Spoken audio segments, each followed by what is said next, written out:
Hi everyone, welcome to my channel. ఈరోజు సుజాత పాట్ గారు రాసించినటువంటి ఎ డిఫరెంట్ హిస్టరీ అనే పోయం గురించి చెప్పుకుందాం. So the poet name is Sujata Bhatt and the poem she had written is a different history. So if we see about the title of the poem a different history, the టైటిల్లోనే మనకు అర్థమవుతుంది different అంటే భిన్నమైనటువంటి, it's not common అన్నమాట. History means our past or else past అంటే ఏంటి, మన చరిత్ర. సో ఒక భిన్నమైనటువంటి చరిత్ర or else the past which is completely not known to anyone or which is different from the present అనే దాన్ని మనం ఇక్కడ మన రైటర్ ద్వారా ఈ పోయంలో తెలుసుకోబోతున్నాం. ఓకే, సో ఫస్ట్ మనం టైటిల్ గురించి చెప్పుకున్నాం కాబట్టి నెక్స్ట్ మనం తెలుసుకోవాల్సింది ఏంటి about the poet. So poet గురించి చూసుకుంటే Sujata Bhatt is an Indian born American settled and award winning poetess. Okay, అర్థమైంది కదా. Sujata Bhatt is an Indian born అంటే తను ఇండియాలో పుట్టినటువంటి, అమెరికన్ సెటిల్డ్ అంటే ఇక్కడే పుట్టింది కానీ సెటిల్ అయింది మాత్రం ఇప్పుడు ప్రజెంట్ అమెరికాలోనే ఉంటున్నారు అనమాట, అంటే అబ్రాడ్లో ఉంటున్నారు. అండ్ అవార్డ్ విన్నింగ్ పోయటస్ అంటే తను అవార్డ్ని కూడా విన్ చేసుకున్నటువంటి ఒక రచయిత్రి, పోయటస్ అంటే. Okay, she was Born on 6th May 1956 at Ahmedabad, Gujarat. Okay, మన ఇండియాలోని అహ్మదాబాద్, గుజరాత్లో ఉన్న అహ్మదాబాద్లో 6th May 1956లో జన్మించారు. She spend most of her childhood in India, hence she had a strong connection with her motherland. So ఎవరికైనా కూడా పుట్టిన దేశం, పుట్టిన నేల అంటే చాలా ఇష్టం ఉంటుంది, దానికి ఒక స్ట్రాంగ్ కనెక్షన్ అనేది ఉంటుంది. She left India along with her family in 1969 and settled first in the US and later in Bremen, Germany. So వాళ్ళు ఇండియాలోనే ఉండేవాళ్ళు, 1968 వరకు కూడా ఇండియాలోనే ఉండేవాళ్ళు, పూణే మహారాష్ట్రలో ఉండేవాళ్ళు. నెక్స్ట్ ఏం చేశారంటే 1969లో వాళ్ళ ఫ్యామిలీతో కలిసి యుఎస్కి వెళ్ళిపోయారు. యుఎస్ నుంచి బ్రెమెన్ అంటే జర్మనీలో ఉన్న బ్రెమెన్కి వెళ్ళిపోయారు. సో అలా వాళ్ళు ఇండియాని వదిలేసి వేరే కంట్రీకి వెళ్ళిపోవడం జరిగింది. Her notable works are monkey shadows, a different history and point no point.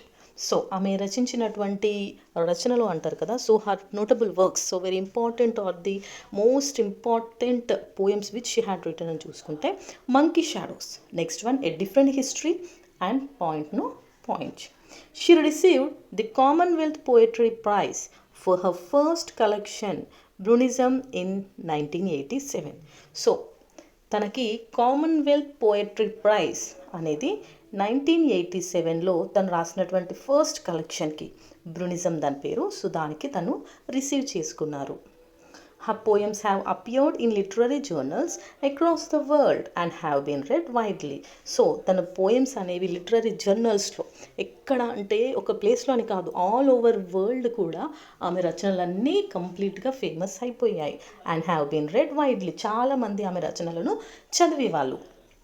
But is also known for her translations of Gujarati and German literatures into English. So తను ఓన్లీ పోయమ్స్ రాయడమే కాకుండా ఆమె ట్రాన్స్లేషన్స్ చేసేవాళ్ళు, like Gujarati and German లిటరేచర్లో ఉన్న వాటిని, ఆ రైటింగ్స్ని కూడా ఇంగ్లీష్లోకి ట్రాన్స్లేషన్స్ చేసేవాళ్ళు. Okay, this is about our poet or our poetess. Poet అనొచ్చు, పోయటస్ అని కూడా అనొచ్చు. ఓకే, సో సుజాత పాట్ గురించి మనం ఇప్పుడు చెప్పుకున్నాం. Next we will see about the theme of this poem. Okay, ఈ పోయం థీమ్ ఏంటి అనేది చూద్దాం. In a different history but makes use of the themes of colonial history, language, culture and loss of one's values. So ఈ poetry మెయిన్ ఉద్దేశం or theme, ఇందులో మనం తెలుసుకునే విషయాలు ఏంటి, ఏం నేర్చుకుంటున్నామంటే కొలోనియల్ హిస్టరీ అంటే కొలోనియల్ అంటే ఏంటి అని అంటే మన వెస్టర్న్ కల్చర్ అంటారు కదా, సో అలాంటిదన్నమాట. సో వీళ్ళు ఏం చేసేవాళ్ళు అంటే మన ఇండియాకి వేరే కంట్రీ వాళ్ళు వచ్చి రూల్ చేశారు కదా, సో అలాంటి వాళ్ళని, లేదంటే వెస్టర్న్ అనేసి మనం సింపుల్గా చెప్పుకోవచ్చు. సో అలాంటి కల్చర్ యొక్క హిస్టరీ గురించి, లాంగ్వేజ్, సో భాష మార్పు చెందింది అనే విషయాన్ని, కల్చర్ ఎలా చేంజ్ అయింది, లాస్ ఆఫ్ వన్స్ వాల్యూస్ అంటే విలువలు అనేవి ఎలా మారిపోయాయి అనే విషయాన్ని మనం ఇక్కడ తెలుసుకోవచ్చు. She emphasises Indians approach to books. So Indians books గురించి ఎంత రెస్పెక్ట్ ఇస్తారు, ఎలా వాటిని రెస్పెక్ట్ ఇచ్చి చూసుకుంటారు అనే విషయాన్ని మనం ఇక్కడ చూడొచ్చు. Indians worship nature because God is seen in everything in the nature. So Indians ఎలా అంటే ప్రతి దాంట్లోనూ దేవుణ్ణే చూసుకుంటారు. ఈవెన్ నేచర్లోను, చెట్టులోను, పుట్టలోను ఎక్కడ చూసినా దేవుడు అనే ఒక దైవత్వాన్ని చూసేది మనం కేవలం ఇండియాలోనే. This poem helps readers know how books, trees and different creatures have religious significance in Hinduism. So హిందూయిజంలో బుక్స్కి అంటే పుస్తకానికి మనం ఎంత రెస్పెక్ట్ ఇస్తాము, ట్రీస్ చెట్లకి ఎంత గౌరవాన్ని ఇస్తాము, డిఫరెంట్ క్రియేచర్స్ అంటే పాములు, పక్షులు, యానిమల్స్ ఇలాంటి వాటిని కూడా మనం మొక్కుతూ ఉంటాం. She talks about the effect of western culture on Indian culture. So ఇలాంటి కల్చర్ ఉన్న ఇండియాలో వెస్టర్న్ కల్చర్ యొక్క ఎఫెక్ట్ ఎలా ఉంది. So we need to preserve and celebrate our cultural heritage. So ఇలాంటి ఒక మంచి హిందూయిజం, మంచి సిగ్నిఫికెన్స్, రిలీజియస్ సిగ్నిఫికెన్స్ ఉన్న ఈ కల్చర్ సడన్గా ఏమైంది, వెస్టర్న్ కల్చర్ వల్ల మార్పు చెందింది. కాబట్టి మనం ఏం చేయాలి, మన కల్చర్ని మనం ప్రిజర్వ్ చేసుకోవాలి, దాన్ని సెలబ్రేట్ చేసుకోవాలి అని ఇక్కడ మనకి సుజాత భాట్ గారు చెప్తున్నారు. So this is the theme.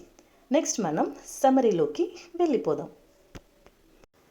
The poem A Different History by Sujata Bhat implies something new about the past Indian culture in 2 stanzas. So ఈ పోయం వచ్చేసి 2 స్టాన్జాస్లో ఉంటుంది.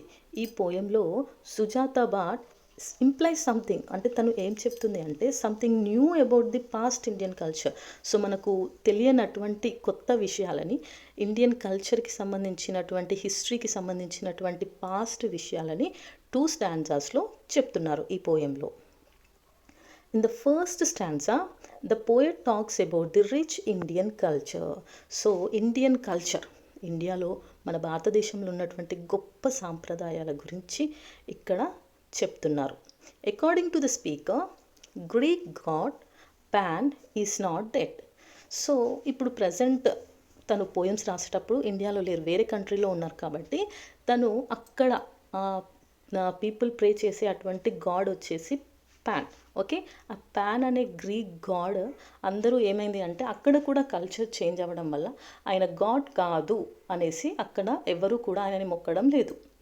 సో ఆ పాన్ గాడ్ ఏమయ్యాడట అంటే హీ ఎమిగ్రేటెడ్ టు ఇండియా. తను ఏమంటుందంటే Pan is not dead, he emigrated to India where one can find gods roaming freely disguised in streets and trees in the form of monkeys, snakes and other creatures.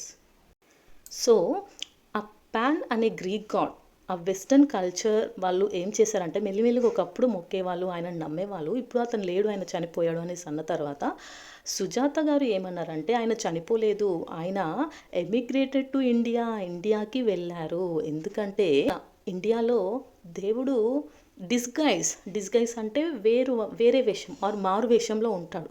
ఎక్కడంటే స్ట్రీట్స్లో, చెట్ల మీద, మంకీస్లా, స్నేక్స్లా, ఇంకా వేరే క్రియేచర్స్లా, ఇలా ఎన్నో రూపాల్లో దేవుడు మనకి ఉంటాడు. సో ఇండియాలో ఎక్కడ చూసినా కూడా దైవత్వం అనేది కనబడుతూ ప్రతి దాన్ని కూడా దైవంలా ప్రే చేస్తారు. సో అందుకే ఈ పాన్ గాడ్ ఇక్కడి నుంచి ఇండియాకి వెళ్ళిపోయాడు అని చెప్పారు.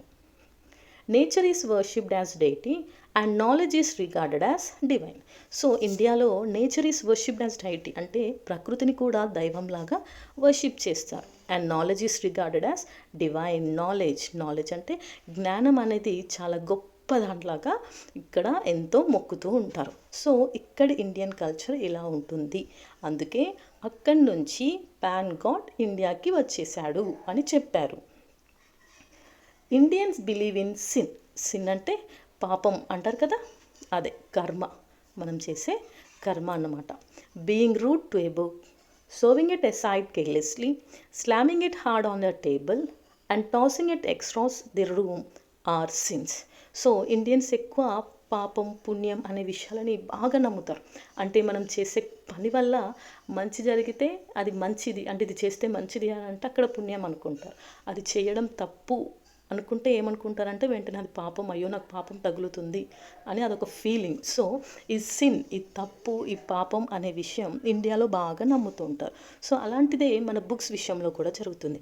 Being rude to a book అంటే ఒక బుక్తో రూడ్గా ఉండడం, అంటే బుక్ని ఇష్టం వచ్చినట్టుగా యూస్ చేయడం, వాడేయడం, పడేయడం ఇలాంటివి చేయకూడదు. సోవింగ్ ఇట్ ఎసైడ్ కేర్లెస్లీ అంటే పక్కకి ఇలా విసిరేయడం అనేది కూడా చేయకూడదు. Slamming it hard on the table మీద బుక్కుతోని కొట్టడం చేయకూడదు. And tossing it across the room or scenes. So బుక్స్ని పైకి ఇలా విసిరేస్తాం కదా, అలా విసిరేస్తూ రూమ్లో మొత్తం విసరడం కూడా చేయకూడదు. ఎందుకు అంటే దే ఆర్ సిన్స్, అవన్నీ కూడా పాపాలు. సో బుక్ని ఎలా వాడాలి, ఎలా చూసుకోవాలి అనేది కూడా ఇండియాలో ఒక పద్ధతి ప్రకారమే చేస్తారు. అలా చేయకపోతే అదొక సిన్ అనే ఒక నమ్మకం ఉంటుంది. Besides reading books is depicted as a sacred act. So బుక్స్ని ఇష్టం వచ్చినట్టు పడేయడము, వాటితో కరెక్ట్గా ఉండకుండా విసిరేయడం, ఇలాంటివన్నీ చేయడం ఎలా పాపాలో, బుక్ని చదవడం అండ్ బుక్స్ని ఎలా అంటే ఒక సేక్రెడ్, ఒక మంచి పవిత్రమైన గొప్ప వస్తువులాగా వాటిని చదవడం అనేది ఒక గొప్ప కార్యంలాగా చూస్తారు. There are some orthodox rules to be followed while reading books. So బుక్స్ని చదివేటప్పుడు కూడా కొన్ని రూల్స్ ఉంటాయి. ఓకే, సో ఇప్పుడు ఆర్థోడాక్స్ రూల్స్ అంటే కొన్ని బ్రాహ్మణ్స్ ఎలా పాటిస్తారో అలాంటి కొన్ని రూల్స్ ఉంటాయి. అలాంటి రూల్స్ని ఫాలో చేయాలంట వైల్ రీడింగ్ బుక్స్.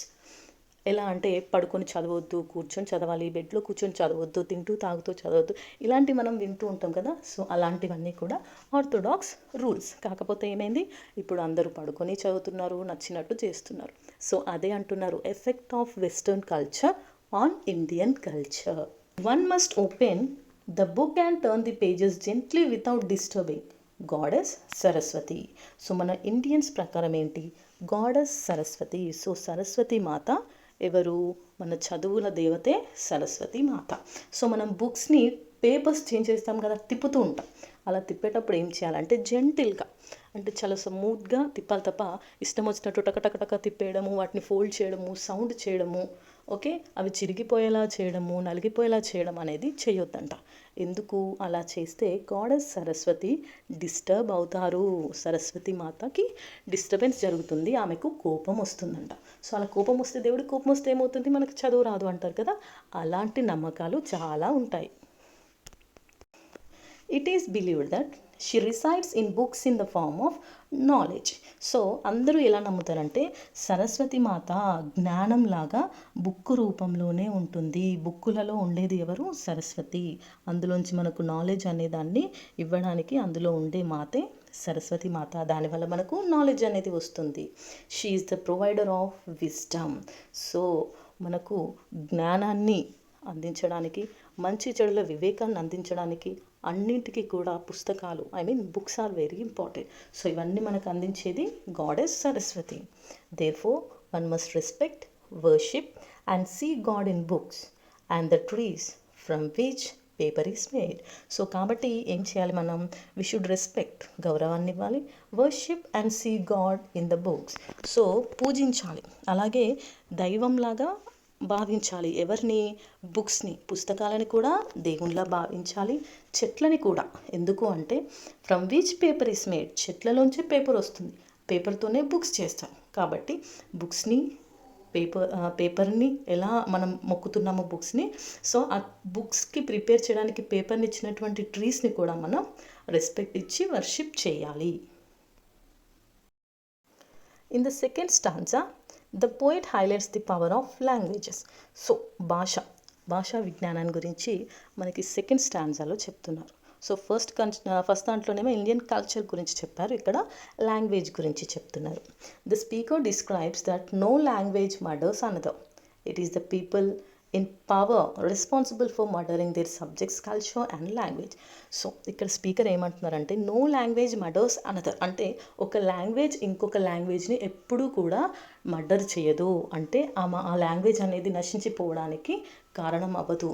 దానికి కారణం ఎవరు అంటే the people in power are responsible for murdering their subjects, culture and language. So అలా జరగడానికి పీపులే కారణం. సో పీపులే ఫోర్స్ వలన ఏదో ఒకలాగా ఒక లాంగ్వేజ్ని ఇంకొక లాంగ్వేజ్ ఉన్న పీపుల్ మీద రుద్ది వాళ్ళ లాంగ్వేజ్ వదిలేసి కొత్త లాంగ్వేజ్ని పట్టుకునేలా చేస్తారు. సో అది ఎప్పుడు లాంగ్వేజ్ తప్పు కాదు, అక్కడ ఉన్నటువంటి ఆ పవర్లో ఉన్న పీపుల్ వల్లే ఇది జరుగుతుంది.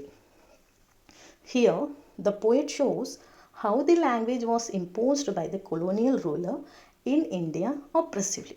సో ఇండియాలో కూడా అదే జరిగింది. ఈ కొలోనియల్ రూలర్స్ ఏం చేశారంటే ఇండియాకి వచ్చి వాళ్ళ లాంగ్వేజ్ని ఇక్కడ మన మీద ఇండియన్స్ మీద ఆప్రెసివ్లీ అంటే ఇష్టం లేకపోయినా కూడా ఇంపోజ్ చేశారు. అంటే ఖచ్చితంగా మీరు ఈ లాంగ్వేజ్ని యూజ్ చేయాలి అని మన మీద ప్రెషర్గా తీసుకొచ్చారు.